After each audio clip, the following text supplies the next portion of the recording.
चलिए, good evening class. तो बेटा जैसे कि हमारा एक टॉपिक चल रहा था national income, right. Previous class में हमने इसके कुछ बेसिक बेसिक टॉपिक डिस्कस करे थे, लाइक नेशनल इनकम की डेफिनेशन, राइट। फिर हमने पढ़ा था दैट इज फैक्टर इनकम क्या होता है, ट्रांसफर इनकम क्या होता है, and then will discuss the concepts of normal resident. और लास्ट क्लास में बेटा मैंने आपको डोमेस्टिक इनकम और नेशनल इनकम बताया था, राइट। तो आज का जो मेरा टॉपिक रहेगा बेटा, so today's topic is that conversion of domestic income conversion of domestic income into conversion of domestic income into national income। तो आज हम डिस्कस करने वाले हैं बेटा कि हमारा जो डोमेस्टिक इनकम है उसको नेशनल इनकम में किस तरीके से कन्वर्ट किया जाता है। तो बिल्कुल ध्यान से कंसंट्रेशन से सुनिएगा, ठीक है। This is the most important topic, ठीक है। तो सर बेसिकली डोमेस्टिक इनकम का मीनिंग हमने लास्ट क्लास में ऑलरेडी पढ़ लिया था, और इसको अगर मैं बोलूं तो हम जीडीपी एट एमपी बोलते हैं। क्या बोलते हैं बच्चे? GDP at MP. और अगर मैं नेशनल इनकम की बात करूं तो इसको हम एनएनपीएफसी बोलते हैं, ठीक है जी। इसको हम क्या बोलते हैं जी? GDP at MP. और इसको क्या बोलते हैं बेटा? NNP at FC. अब बिल्कुल ध्यान से कंसंट्रेशन से सुनिएगा कि सर देखिए एक छोटा सा पॉइंट यहाँ पर क्या लिखा है बेटा? ग्रॉस। तो ये ग्रॉस हमारा क्या बन गया? नेट। यहाँ पर क्या लिखा है बेटा? डोमेस्टिक। तो डोमेस्टिक क्या बन गया? नेशनल। मार्केट प्राइस क्या बन गई बेटा? Factor cost. अल्टीमेटली यहाँ पर कुछ स्टेप्स इन्वॉल्व होने वाले हैं बेटा, राइट। जिन स्टेप्स को हम डिटेल में डिस्कस करने वाले हैं, 1, 2 एंड 3, ठीक है जी। तो यही चीजें आज हम डिस्कस करने।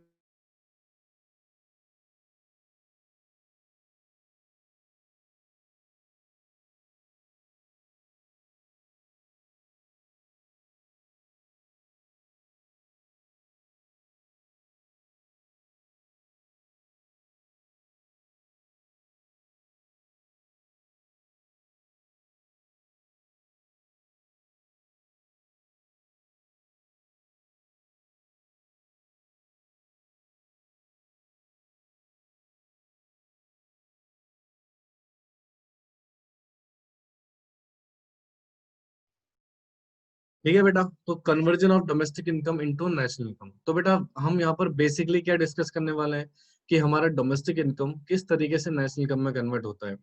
यहाँ पर कुछ बेसिक टर्म्स का यूज होगा। अगर मैं इस कन्वर्जन की बात करूँ तो मैं आपको पहले कुछ चीजें क्लियर कर दूं बेटा। ये टर्म्स मैं आपको ऑलरेडी आपको पढ़ा चुका हूँ। एक कॉन्सेप्ट का यूज होगा बेटा डेप्रिसिएशन का, शॉर्ट में लिख रहा हूँ बेटा। इसको हम एक और नाम से जानते हैं, कंजम्पशन ऑफ फिक्स कैपिटल। किस नाम से जानते हैं बेटा? कंजम्पशन ऑफ फिक्स्ड कैपिटल,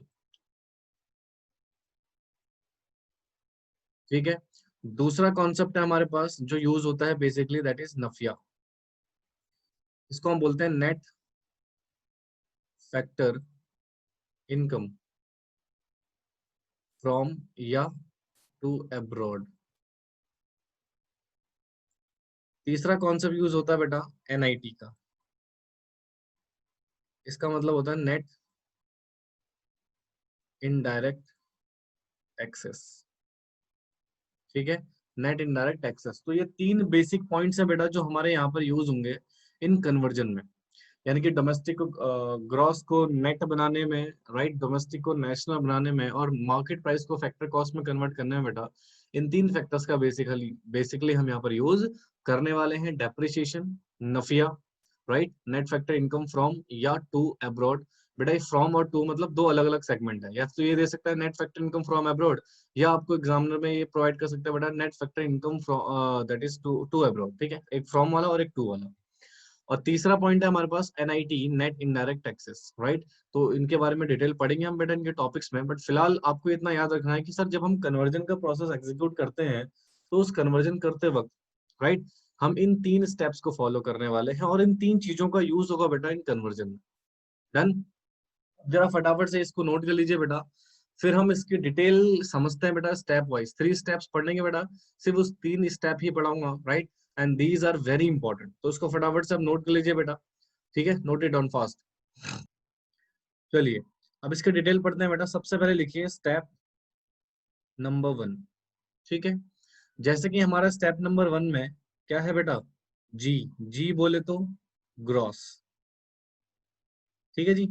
तो इस ग्रॉस को मुझे कन्वर्ट करना, बेटा प्लीज नोट डाउन पहले मत कीजिएगा, आपको नोटिंग का टाइम मिलेगा, पहले चुपचाप से सुनते रहिए इसको।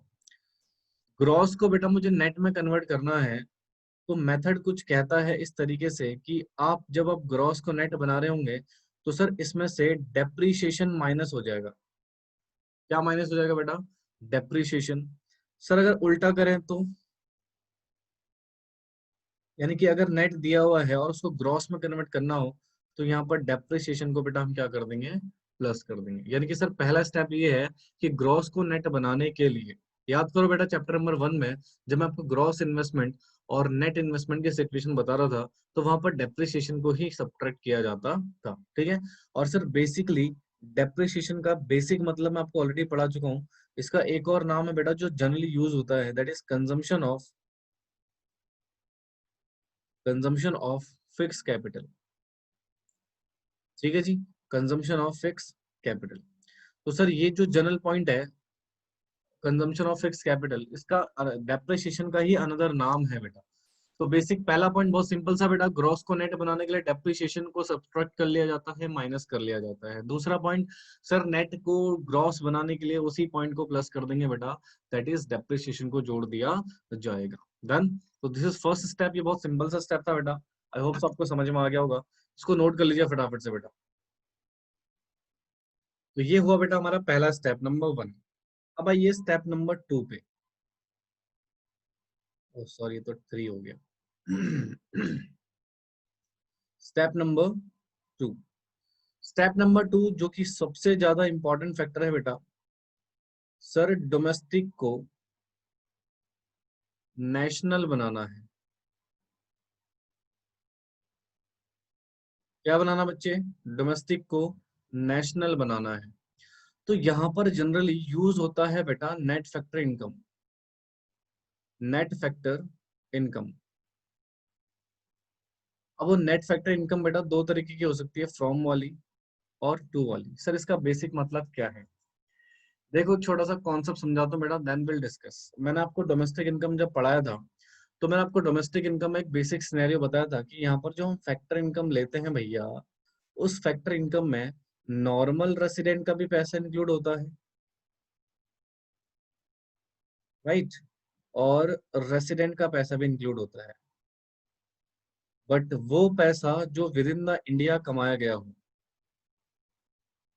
विद इन इंडिया मतलब इंडिया की बाउंड्री के अंदर बेटा कुछ पैसा कमाया गया है, राइट, फैक्टर इनकम कमाई गई है, चाहे वो रेसिडेंट ने कमाई हो, सॉरी ये नॉन रेसिडेंट है बेटे, एक सेकंड रुक जाना,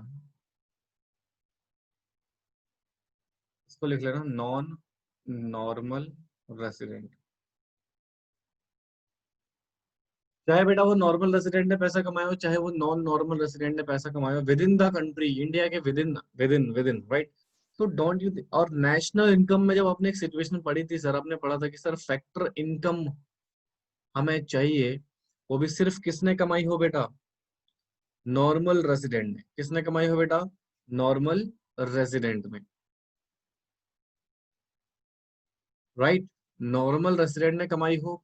यहाँ पर एक सिचुएशन था जी एनीवेयर, ठीक है, एनीवेयर। जैसा मान लीजिए अगर मैं यहाँ पर दो एग्जांपल लेके चलूं, मान लो ये इंडिया है बेटा, कॉन्सेप्ट समझा रहा हूँ वरना रटना तो बड़ा आसान है इसका, और ये मान लीजिए यूएसए है, ठीक है। तो यूएसए की, जैसा मान लीजिए इंडिया की डोमेस्टिक इनकम होगी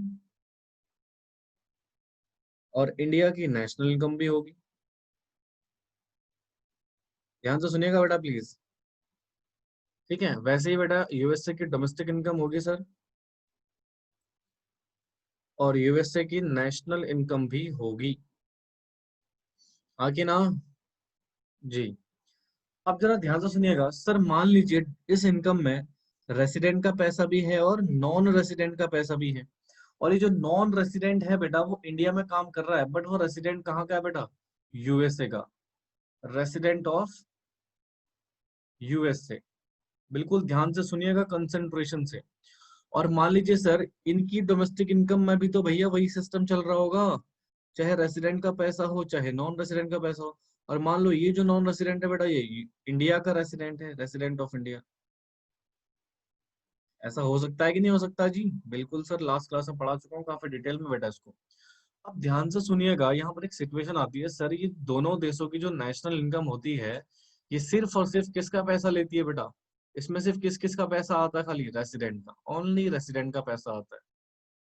तो क्वेश्चन आता है सर जब डोमेस्टिक से नेशनल बना रहे होंगे तो जो यूएसए का रेसिडेंट का पैसा है भैया इसको तो नहीं लेंगे ना इसमें, इसको तो सेपरेट कर लिया जाएगा। बट जो यूएसए में हमारे रेसिडेंट ने पैसा का उसको तो जोड़ेंगे, यानी कि सर इस वाले रेसिडेंट का पैसा भारत में जुड़ेगा और इस वाला जो रेसिडेंट है बेटा वो यूएसए में जुड़ेगा, ऑफ कोर्स। तो यानी कि सर इसका पैसा माइनस कर दूं, इसका पैसा प्लस कर दूं, राइट। जैसे मान लो इंडिया के रेसिडेंट ने विदेश में मान लो 500 करोड़ रुपए कमाया, एक एग्जाम्पल है बेटा। और यूएस के नॉन रेसिडेंट ने बेटा रेसिडेंट ने इंडिया में, जो कि इंडिया का नॉन रेसिडेंट है, उसने मान लो भारत में 450 करोड़ रुपए कमाए, राइट। यानी कि इंडिया से पैसा जा कितना रहा है बच्चे? 450 करोड़। और इंडिया में पैसा आ कितना रहा है बेटा? हाँ जी बोलो। 50 करोड़ है ना? तो ये पॉजिटिव है कि नहीं है? यानी कि सर पॉजिटिव आ रहा है जी। तो उसको बोलेंगे net factor income from abroad. क्या बोलेंगे जी? Net factor income from abroad. Sir अगर मान लीजिए ये सिचुएशन होती कि भारत ने बाहर पैसा कमाया होता 450 करोड़ और यहाँ पे इस पर्सन ने पैसा कमाया होता 500 करोड़, अब डिफरेंस माइनस में आता क्योंकि भारत से पैसा बाहर जा रहा है। तो इसको बोलेंगे net factor income to abroad. यानी कि सर बेसिक सिचुएशन ये समझ में आती है, अगर मुझे नेशनल इनकम निकालना है तो मुझे सिर्फ और सिर्फ रेसिडेंट की इनकम लेनी है, यानी कि डोमेस्टिक इनकम में जिस नॉन रेसिडेंट की इनकम इंक्लूड थी उसको मैं विदेश भेज दूंगा जहां जहां की वो इनकम होगी। ठीक है, अब लेकिन सर विदेश में अगर मेरे रेसिडेंट ने पैसा कमाया होगा तो वो मेरे नेशनल इनकम में जुड़ेगा। तो इन दोनों का डिफरेंट कहलाता है नेट फैक्टर इनकम फ्रॉम या टू अब्रॉड। प्लस में होगा तो फ्रॉम अब्रॉड यानी कि हमें रिसीड हो रहा है, माइनस में होगा तो टू अब्रॉड यानी कि हम पे कर रहे हैं बेटा। बेसिक सिचुएशन है, ये कॉन्सेप्ट बता रहा हूँ आपको नफिया का क्या कॉन्सेप्ट होता है, राइट। आई होप सो आपको समझ में आया हो। ठीक है जी, बेटा इसको नोट कर लो फटाफट से और आराम से नोट करना, बिल्कुल सावधानी से। जैसे एरो मैंने बना रखे हैं वैसे ही एरो बनाइएगा, बबाल टलाए कोई भी बच्चा नहीं करेगा। सिचुएशन, तो बेसिक सिचुएशन हमने पढ़ ली बेटा कि नफिया होता क्या है, मैंने आपको सिर्फ मीनिंग पढ़ाई है। यानी कि इससे बेटा नफिया का हमारे पास एक फॉर्मूला निकल कर आता है। अगर मैं नफिया की बात करूं तो इससे एक फॉर्मूला निकल के आता है factor income, factor income from abroad minus factor income to abroad.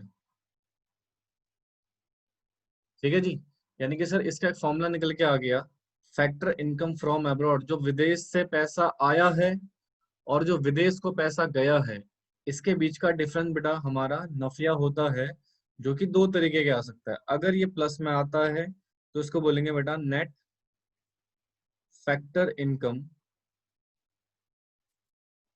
From abroad, और अगर ये माइनस में आता है तो इसको बोलेंगे net factor income to abroad. ठीक है जी, अगर ये प्लस में आता है और ये माइनस में आता है, दोनों की सिचुएशन ये है। अब देखो मैं इसको दो केस में डिवाइड कर देता हूँ, केस नंबर 1। ठीक है, ध्यान से सुनिएगा बेटा प्लीज, बहुत इंपॉर्टेंट कॉन्सेप्ट है यार, अपना कंसंट्रेशन देना यहाँ पे बेटा। ठीक है सर, केस नंबर 1 कहता है इफ इन एग्जाम या in question, sorry, if question provide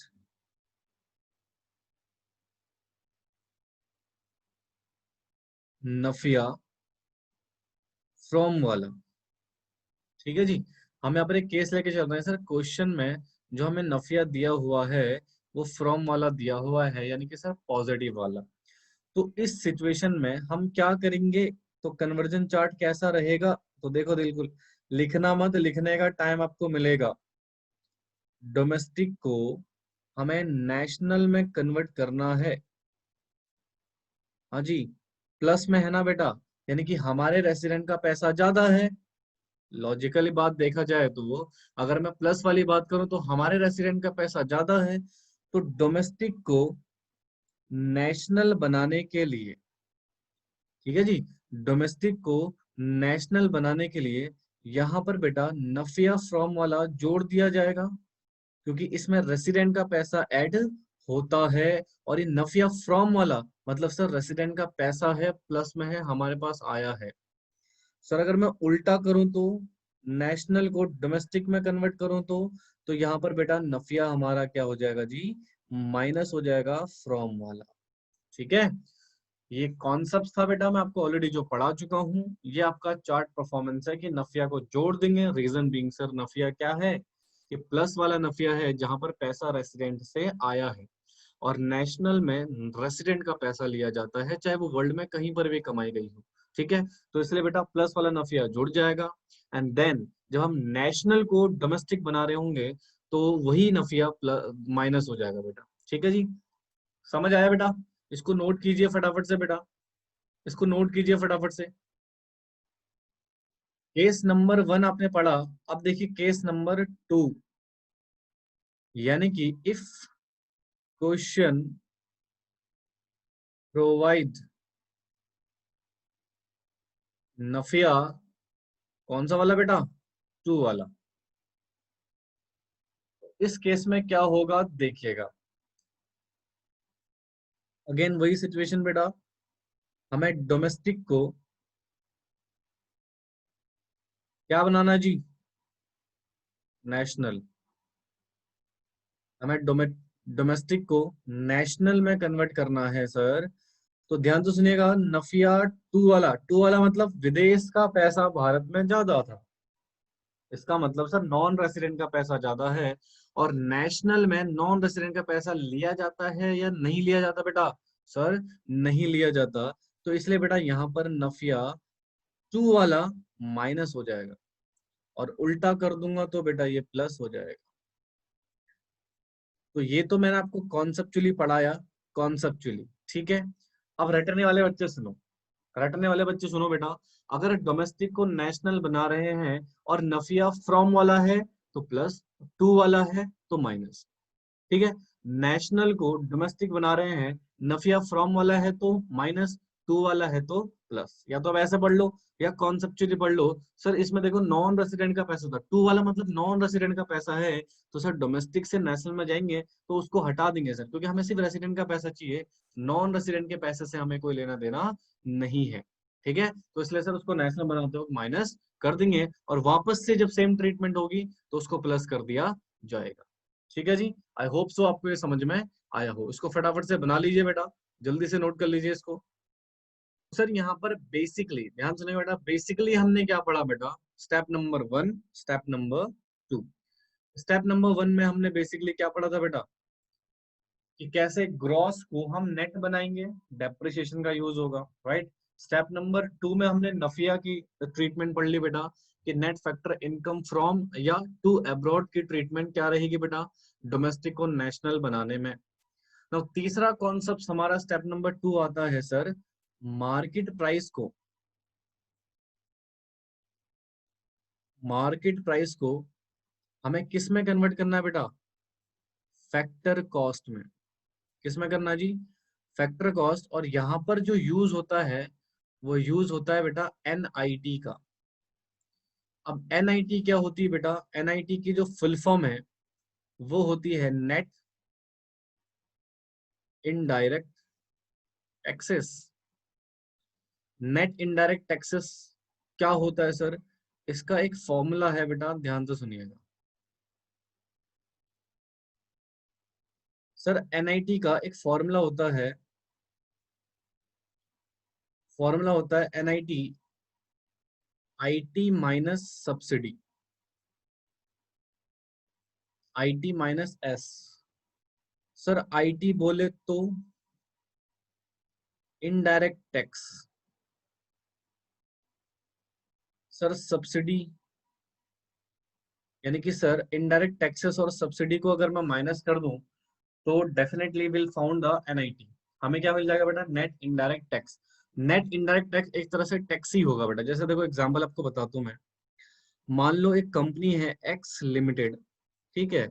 इस एक्स लिमिटेड को गवर्नमेंट को, ध्यान से सुनिएगा बेटा प्लीज, इनडायरेक्ट टैक्स पे करना है, आईटी पे करनी है बेटा, मान लो 50 करोड़ की। और ये गवर्नमेंट बेटा इस इंडस्ट्री को मान लो सब्सिडी प्रोवाइड कर रही है बेटा 20 करोड़ की, 20 करोड़ की बेटा सब्सिडी दे रही है, ठीक है। तो अल्टीमेटली बेटा नेट अमाउंट मुझे कितना पे करना पड़ेगा, टैक्स का जो नेट अमाउंट है मुझे 30 करोड़ का पे करना पड़ेगा बेटा, 30 करोड़। तो जो 30 करोड़ है इसको हम बोलते हैं net indirect taxes, it is a part of taxes only, ठीक है। तो this is the basic situation. अब क्वेश्चन आता है सर मार्केट प्राइस को फैक्टर कॉस्ट बनाने के लिए एनआईटी का किस तरीके से यूज किया जाता है, ठीक है। पहले तो बेसिक इन्फॉर्मेशन क्या बेटा आपको समझ आई। अगर मैं इनडायरेक्ट टैक्सेस की बात करूं आज के डेट में, जीएसटी और कस्टम ड्यूटी, ये दो तरह के टैक्स हैं बेटा भारत में, इनडायरेक्ट टैक्स। बाकी सारे टैक्स बेटा सब्स्यूम्ड हो चुके हैं जीएसटी में। हालांकि कुछ गुड्स में आज भी बेटा हमारा वैट, सेल्स टैक्स और एक्साइज ड्यूटी वगैरह लगते हैं, राइट। कुछ गुड्स ही हैं जैसे पेट्रोलियम प्रोडक्ट्स हो गया, टबैको हो गया, इन सारे प्रोडक्ट्स में आज भी पुराने टैक्स लगते हैं बेटा, वो भी आईटी ही होते हैं। और इनडायरेक्ट टैक्स के बारे में आपको पढ़ा चुका था बेटा पहले ही, अगर आपको चैप्टर नंबर 6 याद होगा इंडियन इकोनॉमी का, ठीक है। वहां पर मैंने जो फिस्कल रिफॉर्म्स आपको पढ़ाए होंगे, वहां पर मैंने बताया था डायरेक्ट टैक्स और इनडायरेक्ट टैक्स क्या होते हैं। डायरेक्ट टैक्स का मतलब वो होता था सर जिसका बर्डन हम शिफ्ट नहीं कर सकते, यानी कि अगर मेरे मेरे ऊपर सरकार ने टैक्स लेवी किया है, लगाया है, तो पे भी मुझे ही करना पड़ेगा। बट सर इनडायरेक्ट टैक्सेस ऐसे टैक्स होते हैं जिनको हम क्या कर सकते हैं बेटा, शिफ्ट कर सकते हैं, उसका बर्डन किसी और पे पास ऑन कर सकते हैं, किसी और पे। जैसे शॉपकीपर है, सरकार टैक्स उस पे लगा रही है बट वो किससे रिसीव कर रहा है बेटा, वो कंज्यूमर से। तो ये होते हैं बेटा इनडायरेक्ट टैक्सेस। और मार्केट प्राइसेस में, यानी कि जितने भी गुड्स के प्राइस होते हैं बेटा, उनमें डायरेक्ट टैक्स कभी भी नहीं होगा। उन प्राइसेस में हमेशा क्या इंक्लूड रहता है बेटा, इनडायरेक्ट टैक्सेस। तो इसकी ट्रीटमेंट यहाँ पर हम पढ़ेंगे, पहले आप इसको नोट कर लीजिए फटाफट से, एंड आई होप सो आपको ये समझ में आया हो। हालांकि टैक्सेस की डिटेल एक्सप्लेनेशन आगे सरकारी बजट वाले चैप्टर में, यानी कि गवर्नमेंट बजट वाले चैप्टर में मैं काफी डिटेल में आपको पढ़ाने वाला हूँ। इसको फटाफट से नोट कर लीजिए बेटा।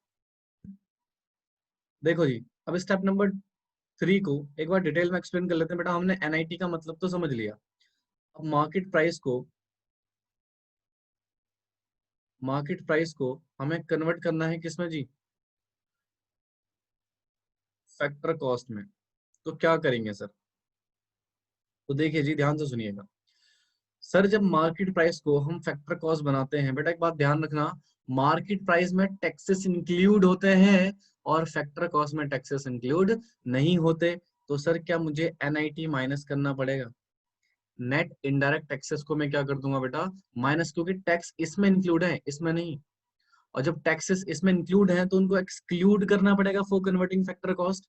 उल्टा, अगर फैक्टर कॉस्ट को मार्केट प्राइस बनाऊंगा बेटा, तो यहाँ पर एनआईटी क्या हो जाएगा हमारा, जुड़ जाएगा।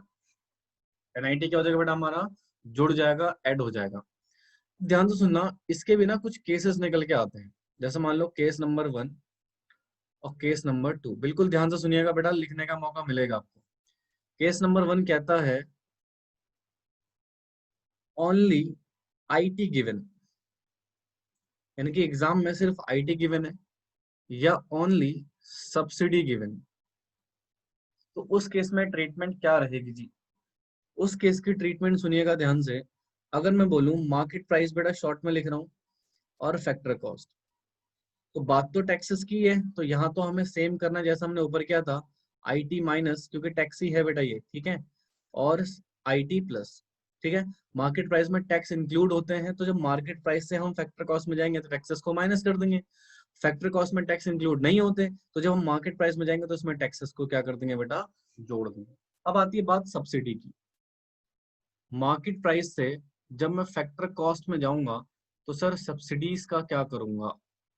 मान लो सब्सिडी गिवन है, तो जब मुझे मार्केट प्राइस से क्या बनाना होगा बेटा, फैक्टर कॉस्ट, देन क्या ट्रीटमेंट होगी सर यहाँ पर, तो यहाँ पर कहते हैं सर सब्सिडी हमारे जुड़ जाएंगे, ठीक है। और अगर मैं उल्टी स्टेटमेंट करूं, फैक्टर कॉस्ट को मार्केट प्राइस बनाऊं, तो सब्सिडी हमारी माइनस हो जाएगी। क्यों, लॉजिक क्या है, एक छोटा सा एग्जांपल सुनिएगा। गवर्नमेंट बेटा राशन प्रोवाइड करती है लोगों को, क्या मार्केट प्राइस पे, सर वहां पर मान लो सरकार ने मार्केट प्राइस तय किया 2 रुपए, एक पर्टिकुलर गुड्स का बेटा 2 रुपए मार्केट प्राइस तय किया, और सरकार को कॉस्ट आई थी बेटा उसको खरीदने में 20 रुपए की। ठीक है, यानी कि कॉस्ट सरकार को कितनी आई थी बेटा 20 रुपए की, और सरकार बेटा पब्लिक को कितने में दे रही है 2 रुपए में, यानी कि 18 रुपए की सरकार यहाँ पर क्या प्रोवाइड कर रही है बेटा, सब्सिडी। क्या दे रही है जी, सब्सिडी। तो मार्केट प्राइस कितनी है, फॉर एग्जांपल 2 रुपए, तो जब मार्केट प्राइस से फैक्टर कॉस्ट बनाना हो तो 18 रुपए जोड़ दोगे ना, तो फैक्टर कॉस्ट यानी कि कॉस्ट 20 रुपए बन जाएगी। या फैक्टर कॉस्ट दी हो यानी कि 20 रुपए दिया हो, और इसको मार्केट प्राइस बनाना हो बेटा 18 रुपए माइनस करना पड़ेगा। हाँ जी, यानी कि तो इसका कहने का मतलब ये है, जो मार्केट प्राइस होती है, ठीक है जी, जो मार्केट प्राइस होती है बेटा उसमें सब्सिडी इंक्लूड नहीं होती। ठीक है, और जो फैक्टर कॉस्ट होता है उसमें सब्सिडी इंक्लूड होती है। तो सर यानी कि एमपी से अगर मैं एफसी बनाऊं तो मुझे सब्सिडी जोड़ने पड़ेंगे तभी तो फैक्टर कॉस्ट बनेगा, और फैक्टर कॉस्ट से अगर मैं एमपी बनाऊं तो सब्सिडी माइनस करने पड़ेंगे तभी तो मार्केट प्राइस बनेगा। ठीक है, तो this is the basic statements of NIT, IT and subsidy, यानी कि मार्केट प्राइस को फैक्टर कॉस्ट में बनने के हर वो पॉसिबल कंडीशन में आपको यहाँ पर बता चुका हूँ बेटा, जो हो सकती है। ठीक है, इसके अलावा कोई और कंडीशन नहीं हो सकती। एंड आई होप सो आपको ये समझ में आया हो। इसको फटाफट से नोट कर लीजिएगा बेटा, जल्दी से। देखो जी, हमने बेटा तीनों स्टेप पढ़ लिए, step number 1, step number 2, step number 3। अब एक फाइनल चार्ट प्रिपेयर करता हूँ जो आपको एग्जाम में भी यूज करना है और अपने क्वेश्चन करते वक्त भी यूज करना है। देखो बेसिकली होता क्या है, जब हम क्वेश्चन कर रहे होते हैं तो हम सबसे पहले निकालते हैं फॉर्मूले से। जब हम फॉर्मूला यूज करेंगे बेटा, नॉर्मली एज्यूम करो हम जीडीपी एमपी को निकालेंगे। जीडी फॉर्मूले से क्या निकल कर आएगा बेटा, जीडीपी एट एमपी। ठीक है, जनरली वैसे तो बेटा इनकम मेथड से एनडीपीएफसी आता है, मैं आपको ऑलरेडी बता चुका हूँ पहले। ठीक है सर, जीडीपी एट एमपी मान लीजिए हमारा ये आया, दिस अमाउंट। ठीक है, बट मुझे तो नेशनल इनकम चाहिए। ठीक है, तो नेशनल इनकम देखो एग्जामिनर, एग्जाम में भी बेटा जब आप क्वेश्चन सॉल्व करोगे तो आप इसी फॉर्मूले, इसी चार्ट को यूज करोगे बेटा क्वेश्चन करने के लिए। आप जब भी फॉर्मूला यूज करोगे या तो उस फॉर्मूले से जीडीपी एमपी आएगा, राइट, या उस फॉर्मूले से बेटा आपका क्या आएगा बेटा, जीवीएमपी, या उस फॉर्मूले से आएगा एनडीपीएफसी। ठीक है, फिर उसको अल्टीमेटली आपको कन्वर्ट करना पड़ेगा बेटा नेशनल इनकम में, यानी कि एनएनपीएफसी में। तो you will have to use this chart. तो सर जी है, जी को क्या बनाना है जी, N D P M P. तो बेटा जी को एन बनाने के लिए हम माइनस डेप्रिसिएशन करते थे, अभी मैंने डिटेल में आपको पढ़ाया। तो माइनस करने के बाद मान लो ये अमाउंट आ गया। ठीक है सर, जी एन बन गया। अब देखो ये हमारा डी है, इस डी को भी हमें क्या बनाना है बेटा, एन। तो यहाँ पर नफिया प्लस कर दो, अगर फ्रॉम वाला है तो माइनस कर दो, अगर टू वाला है तो। अभी बताया था बेटा आपको, या तो प्लस कर दो या माइनस कर दो डिपेंडिंग ऑन द सिचुएशन की गिवन क्या है। ठीक है, अब बच गया जी एमपी, तो एन एन पी यानी कि एमपी, एमपी को क्या बनाऊं बेटा, ये तो सारा सेम उधर जाएगा सेम, तो एमपी हमारा बन जाएगा एफसी। ठीक है, तो यहाँ पर माइनस करेंगे एनआईटी या फिर आईटी, या प्लस कर देंगे बेटा सब्सिडी।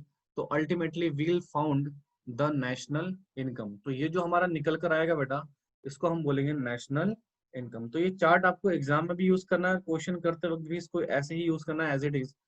ठीक है, इसका यूज कैसे होगा जब हम क्वेश्चन करेंगे बेटा, तब मैं आपको बताऊंगा किस तरीके से इसका यूज होगा। ठीक है भाई, तो ये डोमेस्टिक इनकम है और ये हमारा नेशनल इनकम है और ये हमारा कन्वर्जन चार्ट प्रोसेस है। आई होप सो, एक तरह से यू कैन से फॉर्मेट, ये हमारा बेटा फॉर्मेट है जब हम क्वेश्चंस को सॉल्व करेंगे उसका फॉर्मेट है। ठीक है, आई होप सो बेटा ये आपके समझ में आ गया हो। इसको फटाफट से बना लीजिए। हाँ जी, क्लियर है एवरीवन? तो इसको फटाफट से नोट कर लो बेटा, और टुडे क्लास इज ओवर है, बाकी कौन सा बेटा हम नेक्स्ट क्लास में डिस्कस करेंगे। ठीक है जी, इसको नोट कर लीजिए फटाफट से बेटा।